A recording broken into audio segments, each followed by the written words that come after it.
Boa tarde a todas as pessoas presentes. Fico muito feliz de falar aqui que é uma instituição de muito reconhecimento, né, que trabalha, uma instituição de referência sobre a doença falciforme. E é muito importante a gente conversar e sempre dialogar nesses espaços que atendem tantas pessoas com doença falciforme, né? Eu trouxe aqui para vocês um pouco para a gente pensar o que que a gente fala sobre raça e saúde, por que que a gente tem tanta polêmica sobre isso. Depois eu trago um apanhado para vocês sobre a doença falciforme e alguns achados das minhas pesquisas. Eu trabalhei toda a minha carreira acadêmica em cima da doença falciforme. Eu acho que é importante também localizar esse lugar, né? É, o meu mestrado eu fiz em antropologia médica, discutindo o impacto social da doença falciforme em comunidades quilombolas de Minas Gerais. No doutorado, eu trabalhei com os movimentos associativos de pacientes, pensando numa dimensão de raça e de gênero, né, pensando esse impacto das associações na trajetória de pessoas de conviventes com a doença falciforme. E no pós-doutorado eu trabalhei. Gente, até se perde. No pós-doutorado, eu trabalhei uma análise das narrativas. Então, as narrativas sobre a doença falciforme do Ministério da Saúde, das associações de pacientes que a gente tem, a FENAFAL, a gente vai ver um pouquinho aqui para frente, e também das instituições de pesquisa. E aí, como instituições, eu trabalhei com a Brasco, que é a Associação Brasileira de Saúde Coletiva, que tem um GT sobre saúde da população negra, e também a ABPN, que é a Associação Brasileira de Pesquisadores Negros, que também tem uma área científica direcionada para a gente discutir e pensar sobre o racismo na saúde. Eu fiz umas notas, porque eu me perco com muita facilidade, tá? Eu sou uma pessoa super informal, então, se vocês quiserem levantar a mão, o pessoal que está online também, fiquem à vontade para fazer perguntas. Então, localizando um pouco do que a gente vai falar hoje. Ali.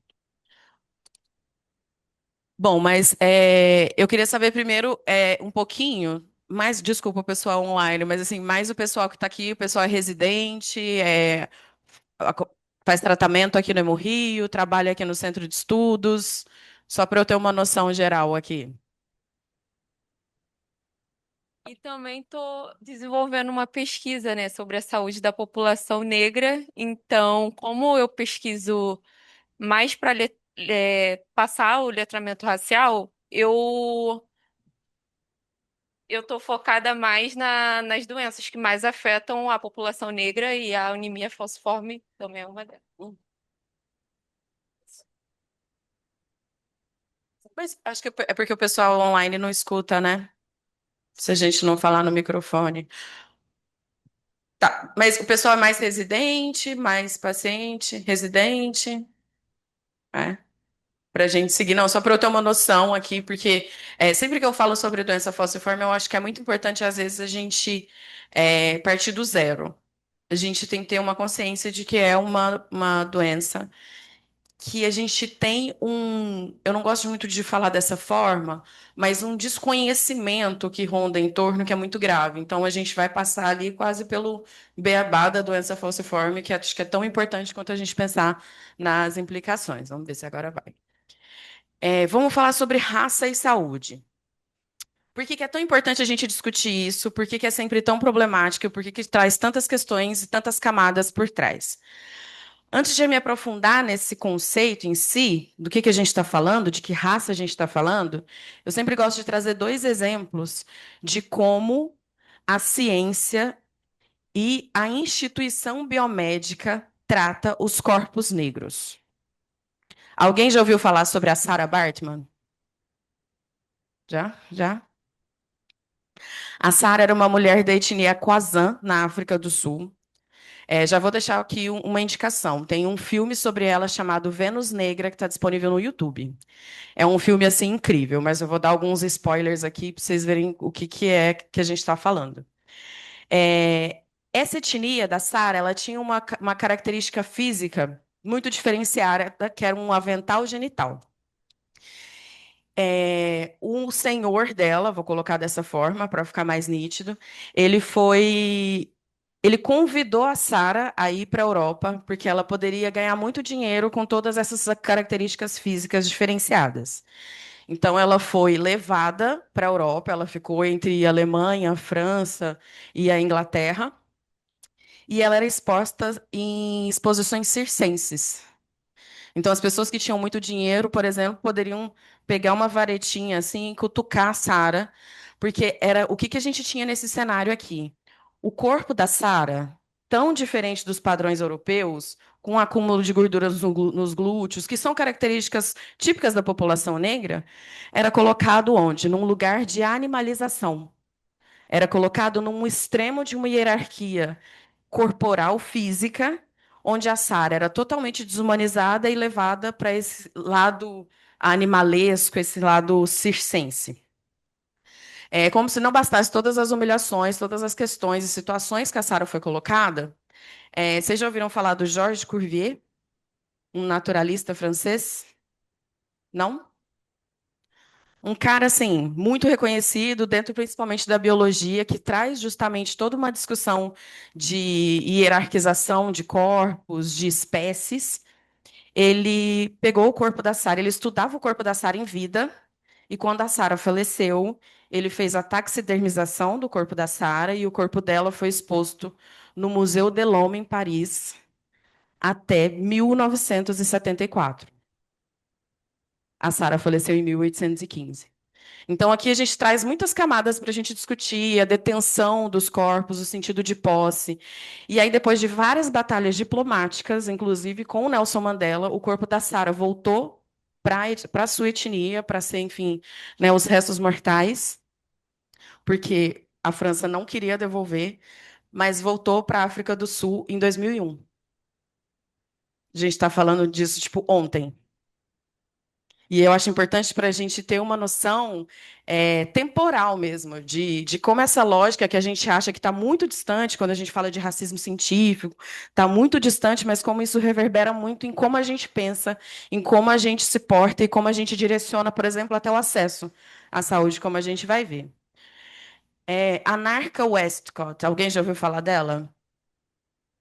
A Anarca, a Betsy, a Lucy e várias outras mulheres escravizadas, elas tiveram o seu corpo utilizado como cobaia pelo cara que é considerado o pai da medicina da ginecologia moderna, que é o James Marion Sims.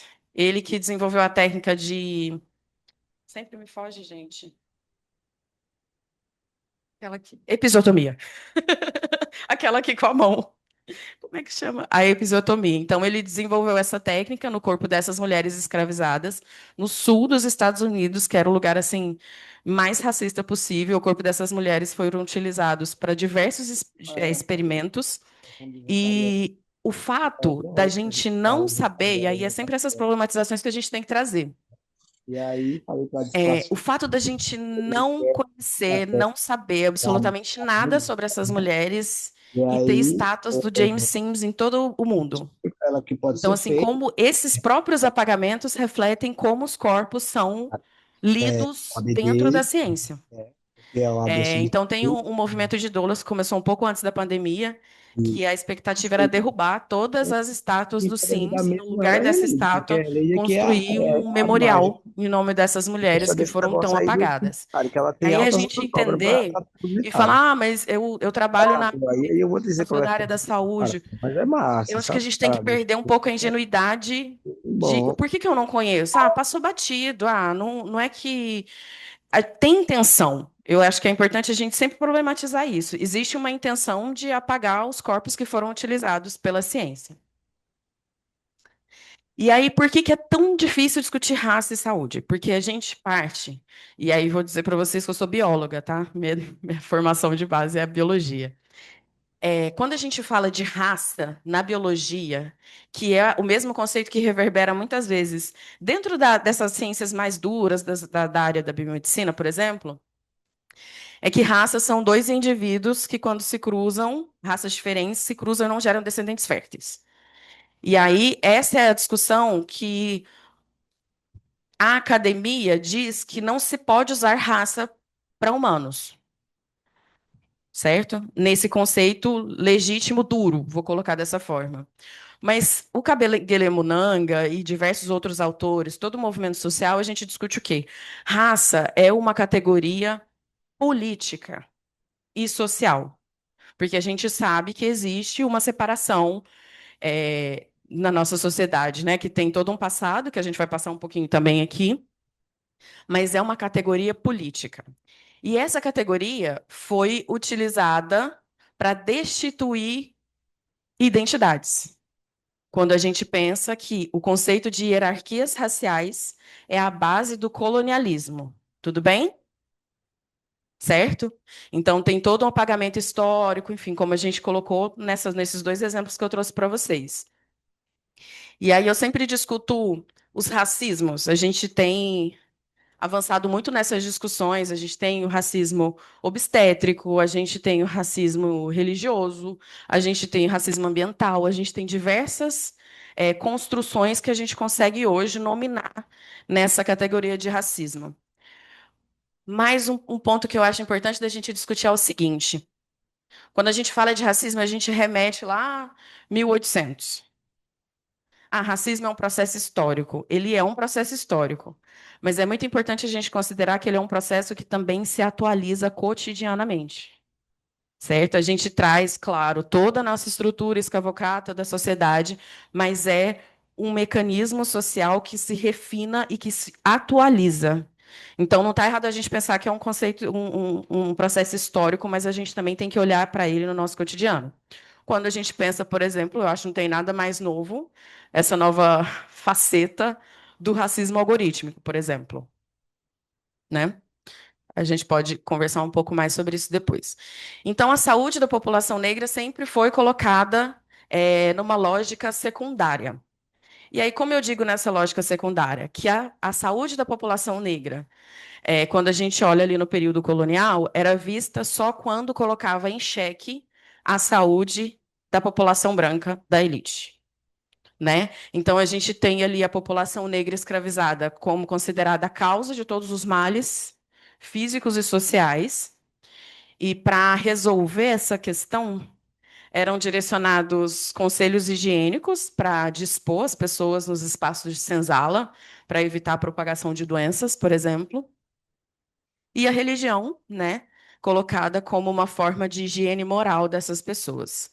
E aí um exemplo muito nítido que eu trago sobre essa utilização dos corpos negros e quando a saúde dessa população era olhada, era no caso que as pessoas colocavam de uma forma muito romântica, né, de amas de leite. Tem muito na literatura, né?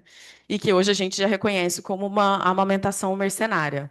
Como a gente pode ver, por exemplo, o caso desse quadro do Lucílio de Albuquerque, que chama Mãe Preta, que é uma mulher escravizada que deixa de amamentar o próprio filho para amamentar a criança da Casa Grande. E o restante da população negra, quando não estava em contato direto com a população branca, era delegada ali uma medicina tradicional, como as parteiras, como os sangradores, que eram profissões exercidas majoritariamente pela população negra e não reconhecidas nesse campo do conhecimento científico.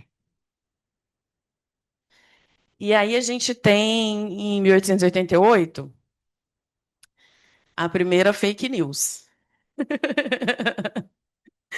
chamada Lei Áurea, né? Então a gente tem uma série de mecanismos operados pelo Estado que retirava acessos da população negra. Então, além da Lei Áurea, olha, está todo mundo livre, segue seu caminho, sem nenhum tipo de reparação, sem nenhum tipo de insumo para seguir a vida, a gente tinha várias políticas que tiravam outros direitos. E aí a gente tem a Lei de Terras, que inclusive é anterior à Lei Áurea, que a população negra não podia adquirir bens e propriedades.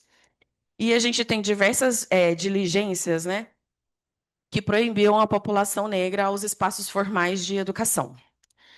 O que a gente tem nesse cenário? Eu acho que é importante a gente trazer isso aqui, principalmente para a gente contextualizar sobre a doença falciforme.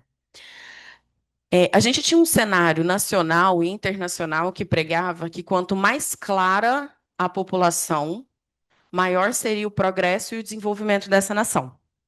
Lembra que eu falei, né? A população negra era a causa de todos os males físicos e sociais.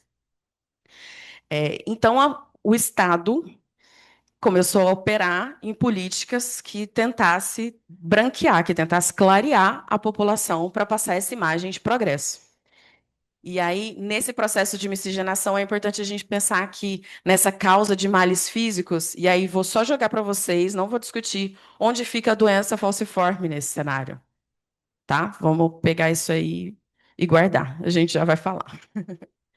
Então, como dois exemplos das teorias raciais na época, a gente tem o Nina Rodrigues, que era um médico que vivia na Bahia, que dizia que a população negra e a população indígena, elas tinham que ter, pasmem, um código penal diferenciado, porque eram pessoas naturalmente propensas ao crime.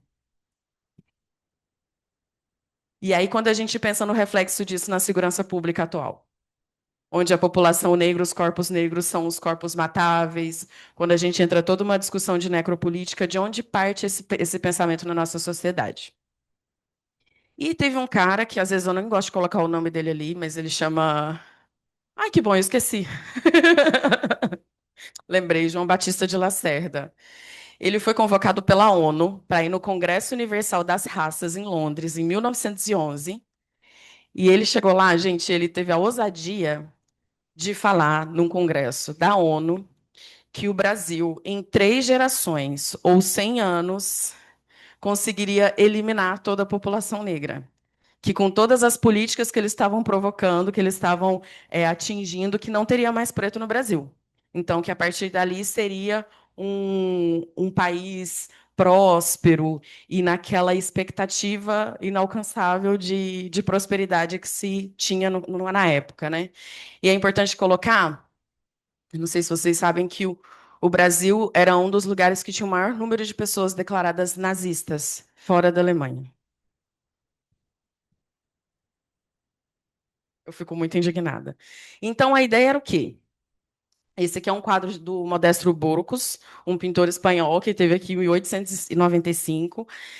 Essa aqui era a ideia, uma mulher negra, provavelmente escravizada, que já tem uma filha miscigenada, que se casa com um branco e tem uma criança branca. Era essa a ideia. Então, eles iam conseguir clarear toda a população brasileira em 100 anos. Tanto que esse quadro se chama A Redenção de Cã. Cã era o único filho negro de Noé. Não sou muito religiosa.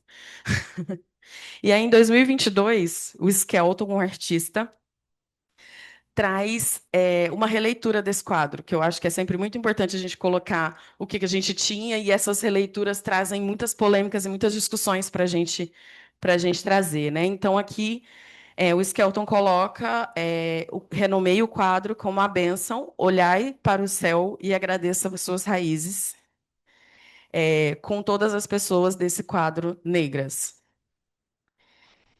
E aí, quando o João Batista de Lacerda foi lá na ONU, teve esse despautério de falar isso, ele falhou miseravelmente, né, gente? Que hoje a gente tem no censo a maioria da nossa população autodeclarada como pretos e pardos. Quando eles viram que não ia conseguir clarear a população, mas precisavam passar para o cenário internacional uma outra leitura do país, se não um país de pretos, de pobres, de pessoas adoecidas, eles começaram a propagar o mito da democracia racial. Todo mundo acho que já deve ter ouvido falar sobre isso. O mito da democracia racial, eu sempre brinco, que são pessoas, todas as etnias, todas as raças convivem harmonicamente, com arco-íris e potes de ouro a cada esquina, né? Que é uma falácia, isso é um absurdo. A gente teve uma atuação muito enfática do movimento negro, e aí vou, nomeadamente, né, da Lélia Gonzalez e do Abdias do Nascimento, para desconstruir todo esse mito.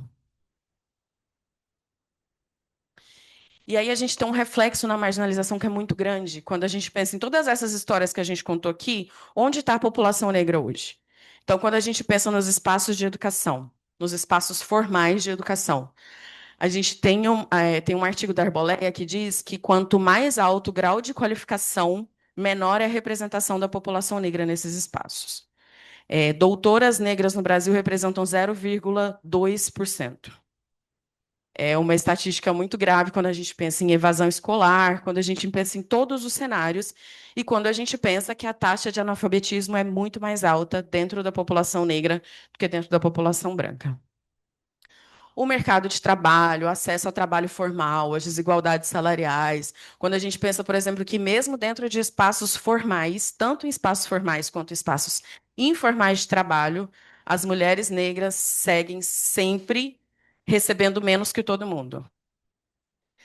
A presença nos espaços de favela, o acesso à saúde, diversos outros indicadores que a gente sabe que existe uma hierarquização quando a gente coloca tanto a hierarquização de gênero quanto a hierarquização de raça, e a gente sabe quem sempre sai perdendo nessa história.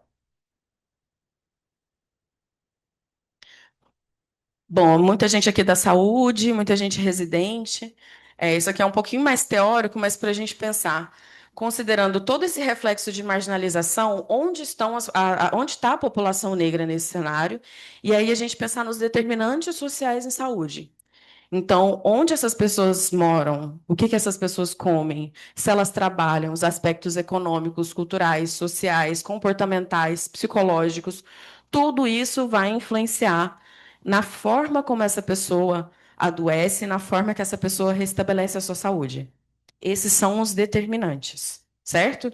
Esse aqui é um modelo mais tradicional, a gente tem outras leituras que são muito interessantes também, mas eu trouxe esse para vocês reconhecerem esse modelo mais clássico. E é importante a gente colocar que, além de todos esses fatores, a gente tem o racismo, e aí vou colocar racismos, como a gente viu um pouquinho antes, também são considerados determinantes sociais em saúde. O fato da pessoa sofrer ou não por racismo, isso vai interferir na forma como ela adoece, se ela adoece, quem ela procura, onde ela estabelece a saúde. Certo? Estou indo muito rápido, gente? Se tiver, vocês dão uma. Se tiver dúvida também, pode ir perguntando. Agora vamos para a doença falciforme. Agora, né? Como se já não tivesse começado.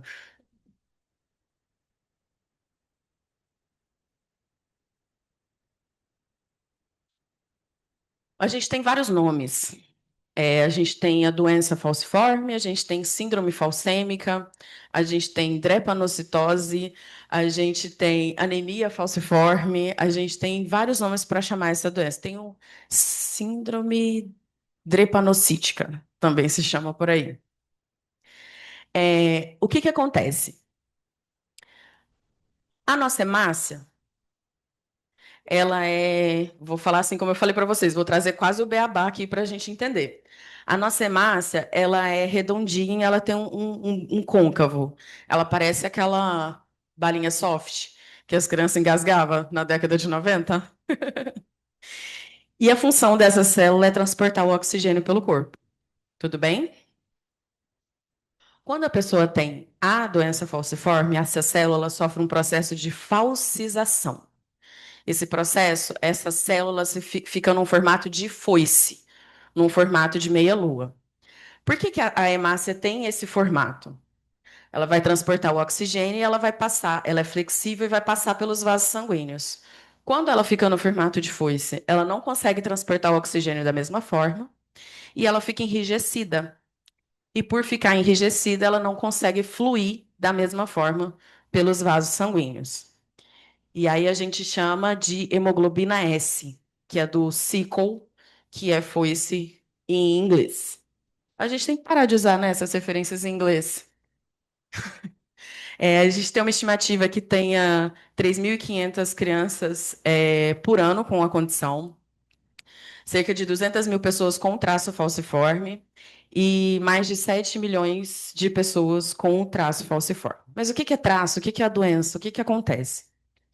Todo mundo está familiarizado lá com aquela aula de genética do ensino médio? A gente tem o A, que é a hemoglobina normal, vou colocar entre aspas. Vamos ver se eu vou conseguir aquele dia. E a gente tem o S, que é vou colocar aqui, o gene que vai transportar o ciclo. Tudo bem? Quando um casal heterozigoto, vou falar nos termos, ela é uma doença genética recessiva. Então, eu não sei se a câmera. Eu ando a beça, né? Com um negocinho de apontar, mas é melhor aqui, né, gente? Old school. O traço falciforme, a pessoa vai ter uma hemoglobina sem alteração e outra hemoglobina com alteração. Quando um casal heterozigoto com um de cada se reproduz, que eles vão ter filhos, a chance vai ser 25% uma criança sem alteração, 50% de chance de crianças com o traço, e aí o traço falciforme, ela vai carregar esse gene, mas não vai ter uma sintomatologia expressa, certo? E o SS vai ser o recessivo, vai ser a criança que tem toda a sintomatologia da doença.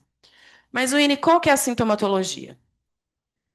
O que eu costumo dizer é que a doença falciforme não tem uma receita de bolo. Não é assim, você está com o nariz escorrendo, febre e dor de cabeça, você está gripado. Não é assim que funciona. O sintoma base, vou colocar dessa forma, são as crises álgicas. É a dor que as pessoas sentem justamente pela circulação, pelo processo de falcização. Mas por toda a minha trajetória, e aí eu já falo que já tem para aí uns 15 anos que eu trabalho com a doença falciforme, eu conheci uma mulher de 40 anos que não sabia que tinha doença, que trabalhava como boia fria no interior de Minas Gerais. E aí eu falei para ela, mas você não sente dor? Que é o sintoma básico da doença, né? Mas você não sente dor? Ela falou, claro, eu sinto dor todos os dias, mas a minha vida inteira eu achei que era por conta do trabalho, porque eu trabalho desde os 8 anos. Ao mesmo tempo, conheci uma criança com 8 anos que, por diversas complicações, por várias crises de falsização, já teve 3 AVCs. Então, é muito difícil. A variabilidade dos sintomas é muito grande. Mas a gente tem a detecção universal aqui no Brasil, a triagem, pelo teste do pezinho. Então, desde 2001 ou 3, 2001. É uma doença que é identificável no teste do pezinho. Então, se você nasceu de 2001 para cá, provavelmente você já fez esse teste.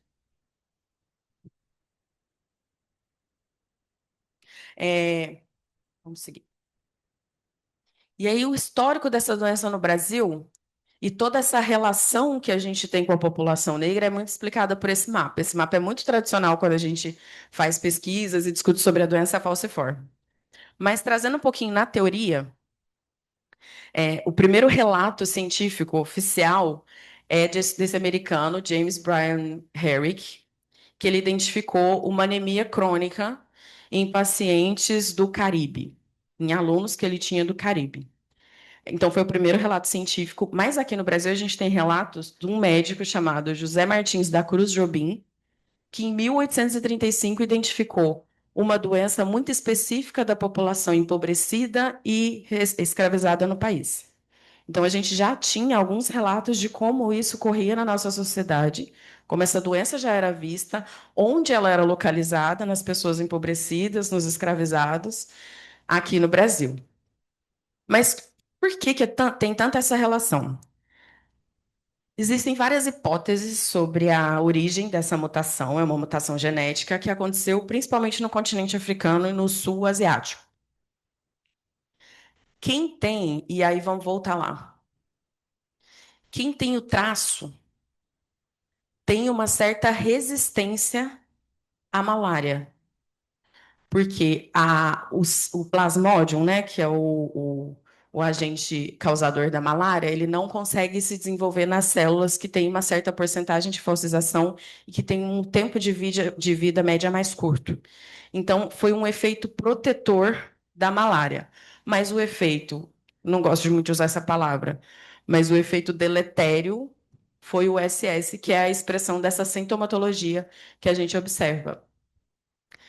Então, a gente tem essa disseminação da doença a partir do tráfico das pessoas escravizadas, das pessoas africanas, para todos os continentes. Em alguns países, por exemplo, Portugal é uma doença que é considerada uma doença rara, mas aqui no Brasil é uma das doenças genéticas mais frequentes na população, tá? E aí, o que a gente tem como essa representação da população negra? Quando a gente compara, por exemplo, a incidência da doença no Rio Grande do Sul e na Bahia. Na Bahia, a gente tem um caso para cada 650 nascimentos, enquanto, por exemplo, no Rio Grande do Sul, a gente tem um caso para cada 10 mil nascidos. Aí a gente tem o Rio de Janeiro com uma média de 1.200, Minas também mais ou menos na mesma faixa, certo? Hoje é uma doença exclusivamente exclusiva da população negra? Não. Ela é uma doença prevalente na população negra, porque a gente passou, lembra lá das teorias de branqueamento, do processo de miscigenação? A partir desse processo de miscigenação, hoje é possível encontrar a doença falciforme em todas as pessoas no Brasil, certo? Vocês estão me acompanhando? Então, a gente tem essa alta incidência, mas ela não é exclusiva da população negra. Isso é uma informação muito importante que a gente tem que tentar ao máximo desmistificar. E aí, a população negra ela está inserida em lugares de muita vulnerabilização social. Vocês lembram disso? São geralmente pessoas que são SUS dependentes. E o que que a gente tem no SUS? No SUS, a gente esbarra muitas vezes com racismo institucional. E qual que é essa definição? E é importante a gente localizar. A Jurema Werneck traz esse conceito para o Brasil, mas é um conceito que foi cunhado pelo movimento dos Panteras Negras nos Estados Unidos, que é justamente essa falha institucional.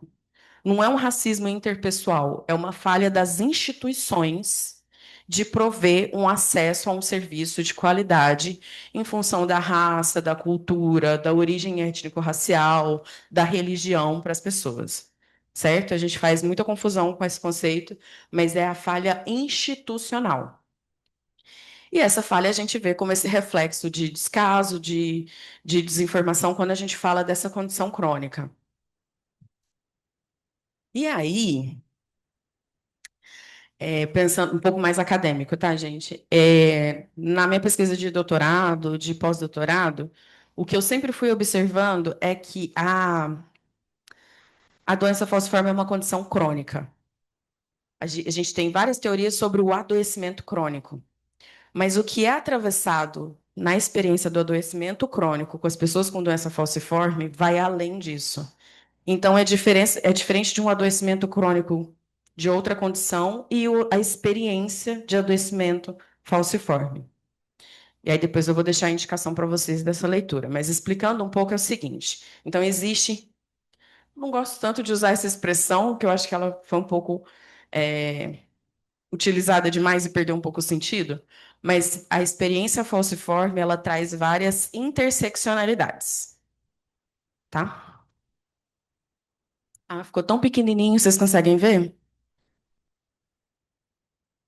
O que que acontece? Esse conceito, essa experiência falciforme, ela é atravessada por esses eixos centrais, a partir da revisão de literatura que a gente fez na escrita desse artigo.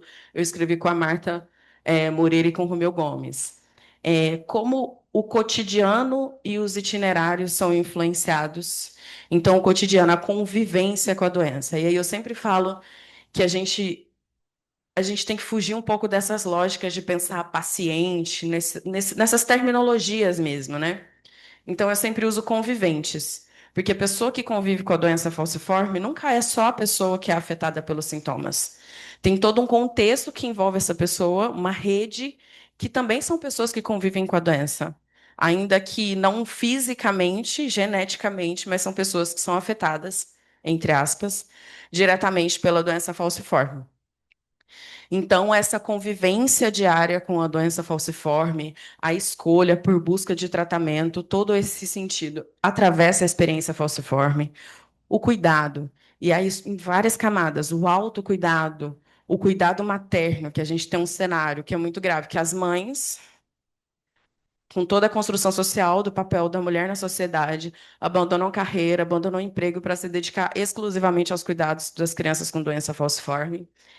E aí foi uma dimensão que eu peguei muito na tese, essa dimensão de gênero, e foi inclusive aqui no Hemorrio que eu tive esse estralo, vou colocar assim.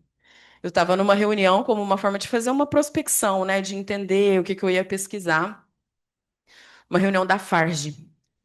E aí estava um auditório lotado, lotado, lotado. E aí um cara passou por mim, assim, falando no telefone, e falou assim, peraí que eu tô com a mulherada da falciforme aqui. Então, como existe uma naturalização de que a mulher é que vai destinar os cuidados nesse sentido. Então, tem o cuidado familiar, justamente nessa questão da convivência, de acolhimento, de proteção. Lidar com o diagnóstico da doença falciforme muitas vezes é complicado, porque tem uma questão de culpabilização. Ah, eu passei para o meu filho. Então, tem toda essa discussão. O cuidado nessas instituições formais dos profissionais de saúde, nesses espaços de saúde, né? E o cuidado e tecnologia, que a busca por novos tratamentos e novas tecnologias desenvolvidas para melhorar a qualidade de vida das pessoas. Decisões reprodutivas é uma discussão muito grande dentro dessa experiência falciforme. Tanto nesse sentido que eu trouxe, né? De, eu passei para o meu filho, se eu tiver mais filhos, eu vou passar a doença, como se tivesse uma carga, um peso nesse sentido. E o próprio desencorajamento dos profissionais de saúde para as mulheres, principalmente as mulheres, de novo, com a doença falciforme, para não terem filhos. E aí vem de uma forma extremamente impositiva. Tipo, você não pode ter filhos. E isso não vai com o mesmo peso para os homens. Várias camadas. O estigma e suas expressões, e aí um estigma que é muito forte na doença falciforme, é pelo uso dos medicamentos opiáceos para controle de dor, né? Então, os pacientes falciformes são todos viciados em opiáceos. Então, tem toda essa discussão. O gênero, como eu já trouxe, várias camadas. A participação nos itinerários terapêuticos, onde a pessoa deixa de ser o paciente que recebe o tratamento, mas que passa a cooperar e discutir isso pode funcionar para mim, isso não pode funcionar, como isso tem aumentado a autoestima dos pacientes e também a receptividade, eu não gosto muito da palavra adesão, mas adesão aos tratamentos. E também uma participação social em espaços de conselhos, em espaços de discussão sobre a doença. Raça, raça com todas essas dimensões da gente observar essa discussão da doença falciforme como um marcador racial. Então, é uma polêmica que as pessoas têm muita dificuldade de chegar, mas pela origem da doença, por toda a trajetória, enfim, várias camadas aqui também que a gente vai ver um pouquinho.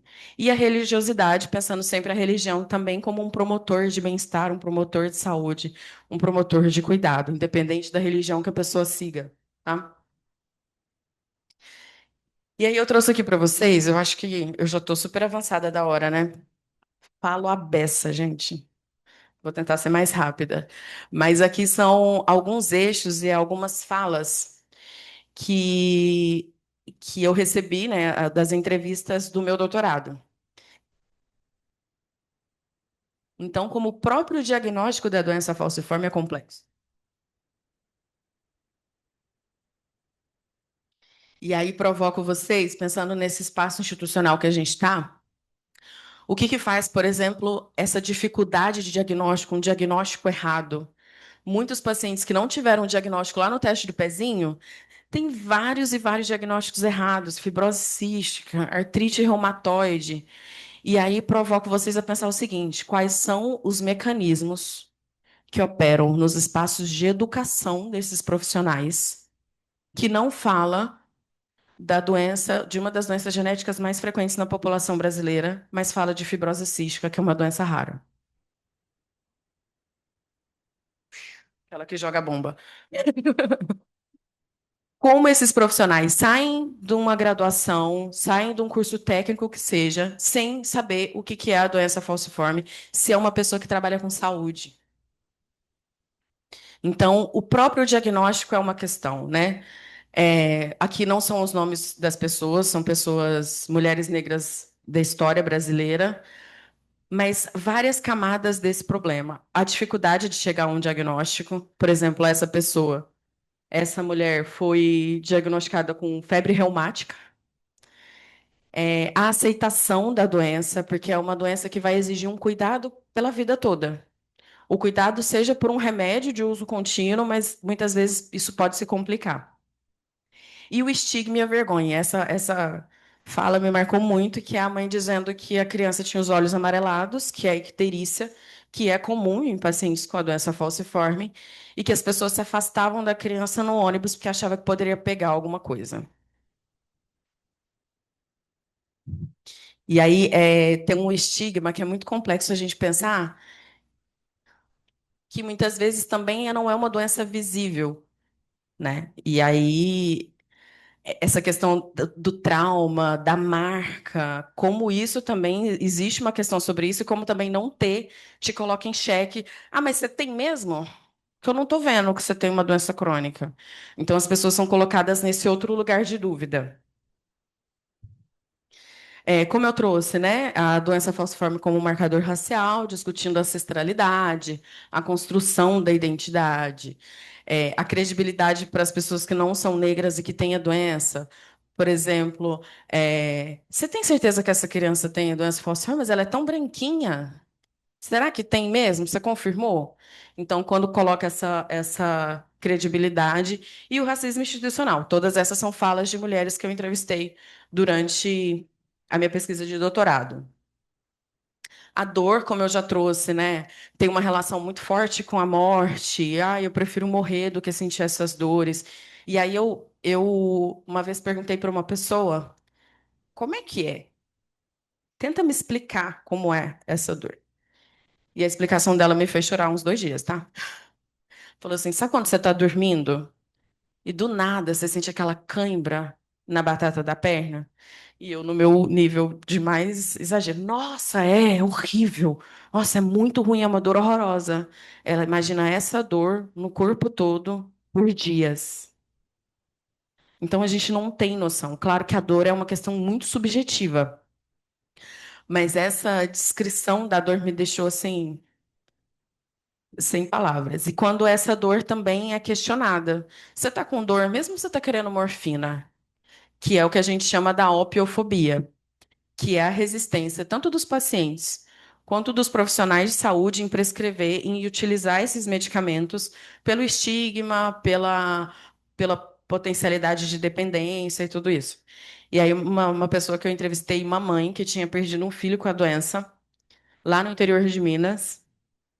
Ela falou assim, e eu estava discutindo com ela sobre isso. Ah, opiofobia, as pessoas não querem usar. E aí ela falou assim, meu filho era viciado. Aí eu já. Ela mas meu filho ele não foi numa boca de fumo comprar droga. A primeira vez que ele usou foi dentro de um hospital. E aí ele estava lá internado, davam morfina. Aí a morfina não resolvia, mudava o plantão, o profissional de saúde não queria nem saber, já dava mais morfina. E aí a dificuldade muitas vezes de se seguir. Claro que a gente tem várias camadas de terceirização no SUS, de escala, de supercarga de trabalho, sobrecarga de trabalho, mas a importância de se seguir o protocolo também para a gente reduzir esses impactos dessa opiofobia, tanto para os pacientes quanto para os profissionais de saúde. Quando ela me falou isso, eu fiquei assim: meu filho não foi numa boca de fumo comprar droga, deram para ele num hospital. A maternidade, como eu trouxe para vocês, né? Existe esse aconselhamento genético que vem de uma forma extremamente impositiva. Você não pode ter filhos, sempre para a mulher e nunca para o homem, né? A gente tem essa questão de ser, de fato, potencialmente uma gravidez de risco, ou não, depende da pessoa. Como eu disse, ela não tem uma receita de bolo. Então, cada pessoa pode ter sintomas diferentes, mas com esse risco, né? Essa culpabilização, esse ponto aqui eu coloquei, porque foi uma situação também que me deixou muito escandalizada. Era uma criança branca que estava com síndrome pé e mão, que é um sintoma que dá muito em bebezinho. Tipo, uma das primeiras manifestações de sintomas da doença, que é a mãozinha e o pezinho ficam inchados, os bracinhos também podem inchar. E a criança branca. E aí a mãe chegou no hospital e falou assim: ele tem a doença falciforme. Aí falaram: não, ele é branco. Ele não tem a doença falciforme.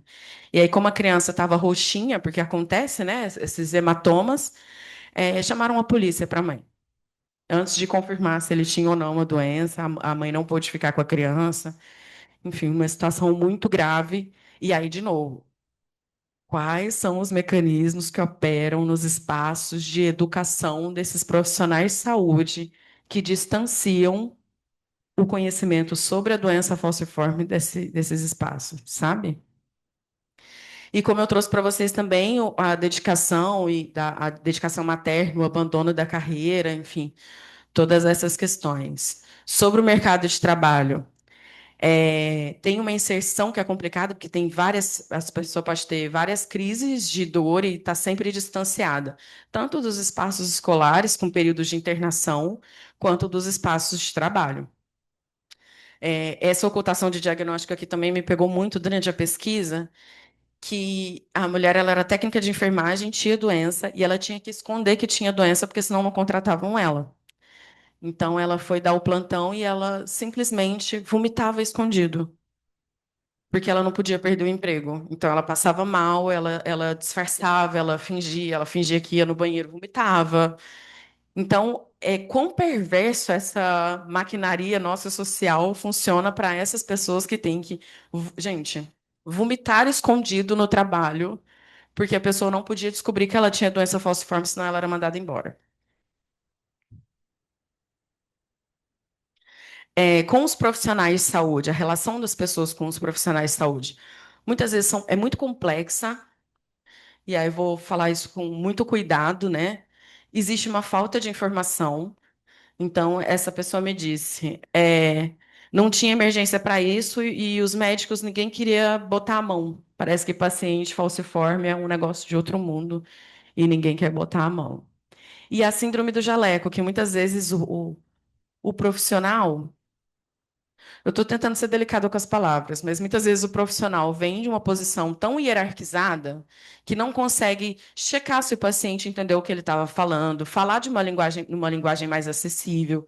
E isso a gente chama de síndrome do jaleco branco, que o profissional chega com uma postura tão endurecida que a pessoa não tem coragem de perguntar, não se sente à vontade, e entra e sai da consulta com a mesma informação, nenhuma.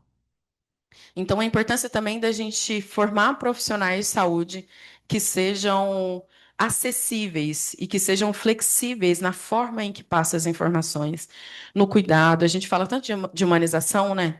Um pouco nesse sentido. E aí entra também essa dificuldade de comunicação, né? Que ela coloca aqui que o médico não tem a didática para explicar o que está falando e tudo mais. O movimento associativo de conviventes com a doença falciforme. Eu citei para vocês aqui, a gente tem a FARJ, né, que é a Associação dos Falcêmicos do Rio de Janeiro. Isso, falcêmicos e talassêmicos do Rio de Janeiro. Tem algumas expressões que são importantes da gente problematizar. É, esse movimento social é muito forte. E eu sempre brinco assim que não cai uma folha sem que o movimento social aprove ou dê o aval sobre a doença falciforme no Brasil.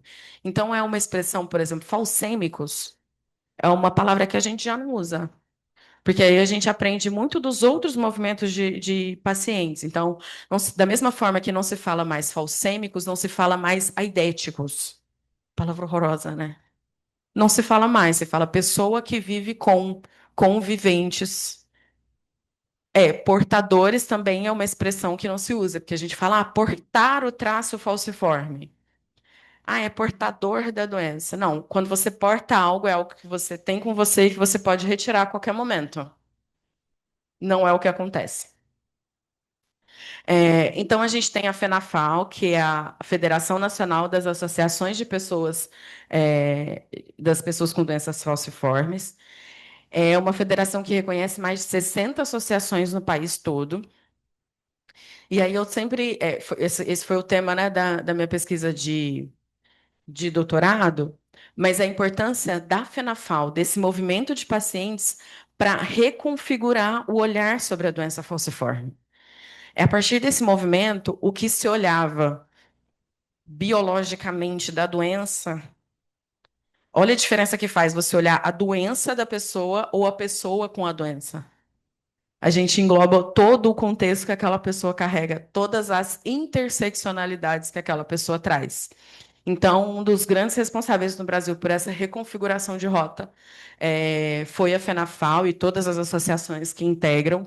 E elas funcionam muito como essa rede de apoio, como esse espaço de compartilhamento, como espaços de mobilização política, né?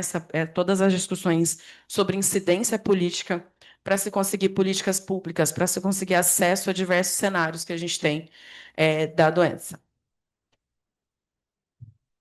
E aí, para além de tudo que eu já disse, a gente tem esse contexto para as associações. Elas vão ser espaços de participação social, ela vai ter essa função de participação social em conselhos, em fóruns de discussão, em espaços de decisão política, espaços de incidência política. Muitas vezes ela pode ter uma ação assistencial na distribuição de cesta básica, de leite, essa distribuição geral de insumos. Ela pode ser uma mediadora, pensando no diálogo com outras instituições, o diálogo com a direção do hospital, onde a pessoa sofreu um racismo institucional lá dentro, ou o diálogo com a escola de um paciente que não está entendendo que a criança tem que ter uma hidratação alta, então por isso ela vai muito ao banheiro e aí querem expulsar essa criança porque ela sai demais da sala de aula e fica passeando. Então, a associação ela também entra nesse processo de moderação, de mediação. Como espaços também de educação em saúde, né, em palestras, seminários, rodas de conversa. E aí, hoje, é uma pesquisa de doutorado, né, já tem um tempo que eu fiz, hoje eu não usaria muito essa palavra, que é o empoderamento, mas eu acho que é esse processo de emancipação social, de promoção de autocuidado, de consciência de si para o cuidado. E aí, eu juro que eu estou acabando, tá, gente? Quando a gente pensa nessa negligência, e aí o título da palestra traz muito isso, né? A doença falciforme como espelho dessas iniquidades, de como o Estado opera, como o Estado lê a população negra e as políticas públicas direcionadas a essa população, a gente tem esse gapzinho aqui, de apenas 85 anos, do primeiro relato científico, eu não estou nem falando do Cruz Jobim, que trouxe antes o relato da doença falciforme, mas a primeira publicação acadêmica, olha, existe essa doença, para a nossa primeira tentativa de política pública, foi de 1910 para 1995. A gente está falando ontem, certo? Então, a gente tem 85 anos de descaso com a doença. Ela está indignada, eu também fico. E aí, quais foram essas tentativas? Como que a gente chegou hoje numa política? Lembra que eu falei dos Panteras Negras? Em 1960, teve um movimento muito grande nos Estados Unidos de uma responsabilização da população negra por sua própria condição de saúde. E aí, o movimento dos Panteras Negras fundaram centros de testagem. Então, foi colocado, a gente é responsável pela nossa saúde, sem auxílio do Estado, então a gente vai fazer centros de testagem, descobrir quem são essas pessoas para poder cuidar. Então, foi uma das primeiras iniciativas e uma das primeiras ações que trouxe a doença falciforme para essa pauta de saúde da população negra, para dentro dos movimentos negros, dos movimentos sociais. Em 95, a gente tem a Marcha Zumbi dos Palmares, não sei se vocês estão familiarizados com isso, foi uma marcha enorme em Brasília, pela valorização da cultura afro-brasileira como um todo, em diversos aspectos. É uma marcha muito simbólica que reverbera até hoje em diversas políticas, não só da área da saúde, mas, enfim, todas essas discussões. E aí foi fundado o Grupo Interministerial para a Valorização da População Negra. E aqui começou as discussões. Tá, então, se a doença falciforme é uma doença que afeta mais a população negra, a gente precisa criar uma política específica. E aí a primeira tentativa foi o PAF, que é o Programa de Anemia Falciforme, que infelizmente não foi para frente, mas que a base dessa política, desse programa, foi fundamental para a gente ter outros avanços e outras consolidações nesses caminhos. Em 2001, a gente tem a inclusão da doença falciforme no teste do pezinho, e aí a importância do diagnóstico precoce, que a partir do momento que a criança é identificada com a doença falciforme, existe Na teoria, né, gente? Infelizmente, é muito na teoria. Essas crianças e as famílias são direcionadas para uma equipe multiprofissional de atenção, de nutrição, de fisioterapia, para medidas profiláticas, porque essas pessoas têm uma certa suscetibilidade maior a infecções. Então, tem toda uma medida de profilaxia, por exemplo, com bezetacil. Isso. Então, a importância deste diagnóstico precoce, que desde 2001 a gente consegue ter. E aí vou fazer uma problematização. Quando a gente pensa, desde 2001 a gente tem o teste do pezinho, então não tem mais essa questão da pessoa não saber se tem ou não. A gente tem que tirar um pouco esse olhar só daqui, sabe? Quando a gente pensa, não precisa ir tão longe assim. Quando a gente pensa numa comunidade quilombola que as crianças nascem com parteira, ela vai acessar o teste do pezinho?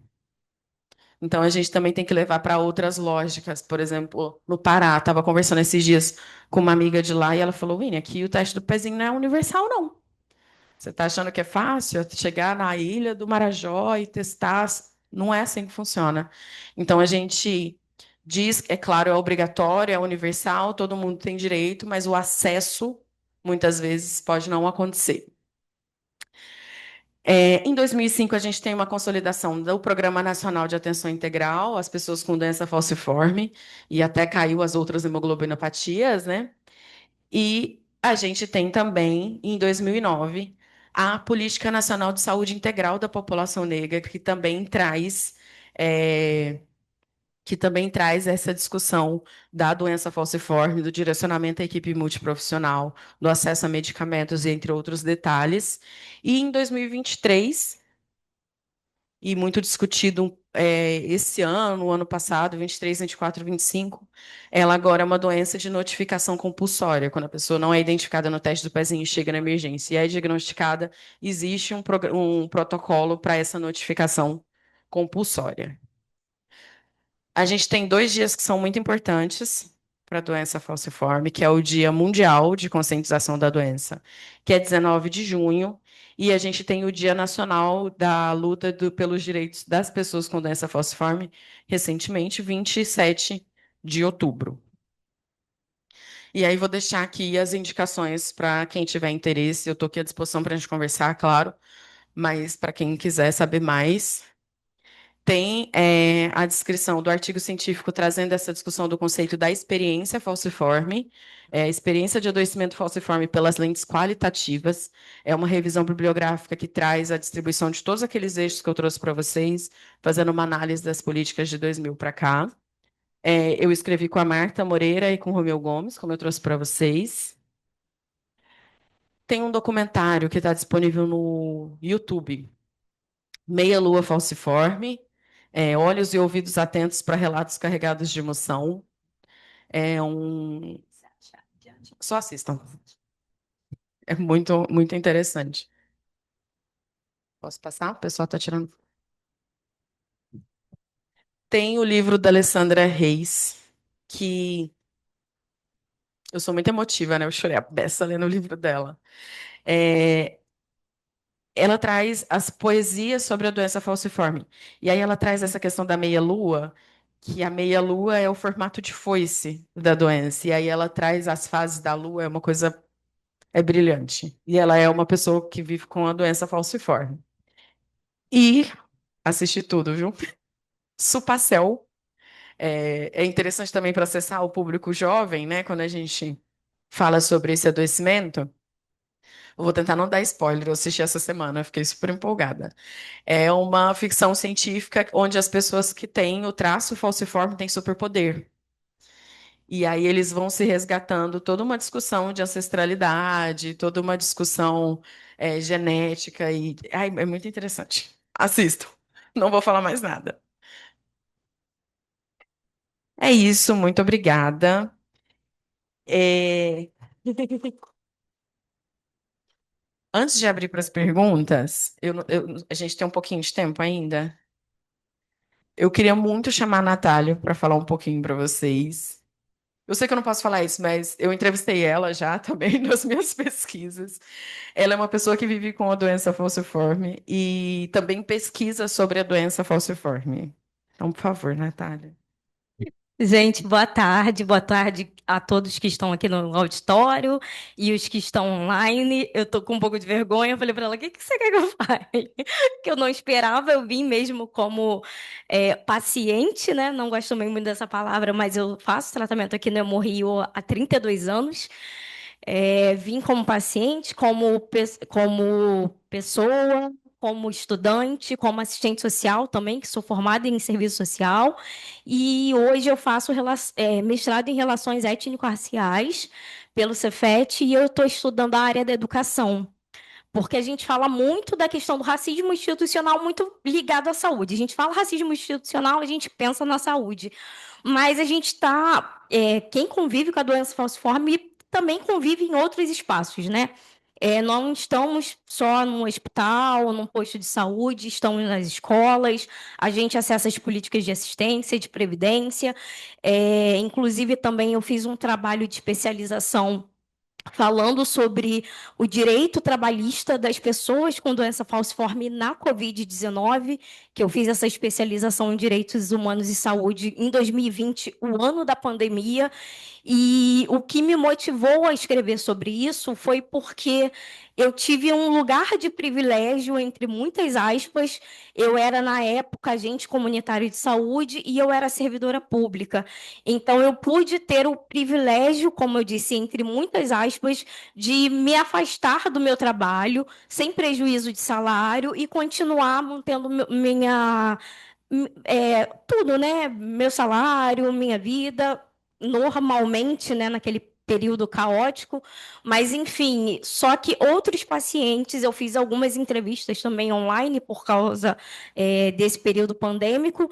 Eu percebi que nem todo mundo teve esse privilégio, que não deveria ser privilégio e sim direito, né? Então, assim, pensar na doença falciforme, a gente tem que pensar para além desse modelo biomédico e pensar que precisamos também de políticas de inclusão, de trabalho e renda, para que a gente não precise esconder o nosso diagnóstico.